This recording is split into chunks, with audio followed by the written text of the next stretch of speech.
No one can make you feel inferior without your consent. Oh, but they can sure try. And I've had it happen to me. So in this video, I just want to share 3 common reasons why this happens and how we can work with it in our workplace. So when people make others feel inferior, it's happening because we all want to be successful, right? I mean, it's so important as people, we all want to be seen and heard and understood. And bottom line is we want to win. If you're working in a company, you're typically excited about what's going on, and you want to get good results. And so you're looking to do your best, and sometimes doing your best, you're trying to outperform others. But what we forget is that, hey, when you're on this team with your team members, we're all living the same vision every day, and we're working on this mission to achieve that vision. Another reason that people can make others feel inferior, our subconscious is always at work. We're protecting ourselves.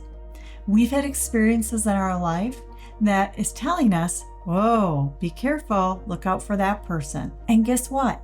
So has that person. They've had experiences in their life that have taught them to react a certain way or respond a certain way. And so they might not even know that they're doing it. But the bottom line is that you're the only one who can control how you react. And that's really the crux of what this quote is about. No one can make you feel inferior without your consent. Well, they're going to try because they have their own personality and they have their own way of doing things and their own beliefs. And what they're doing is they're triggering one of your beliefs when they do it their way. And so this is a great time to just step back and say, well, wait, what about this is important to me? And how can I contribute without getting defensive? How can I add value without reacting to how they're saying something? So I think this whole idea of stepping away from protecting and into uniting and feeling our differences is really important. A third reason that inferiority often comes into the workplace is this idea that we all have biases. And let's face it, we all have a bias, which simply means, and we have more than one, by the way. Biases are when we believe something of a certain group of people or a situation, and that's just how it's going to be. That's our opinion, and we know that to be true. This can be really harmful because we're done. We already know what the outcome's going to be, and so we kind of give up. And this is when the tension comes into play, and we just say, nope, like, not going to happen. I'm not going to be a part of that. So the best way to fix this is simply change your perspective. Look at the situation from somebody else's eyes.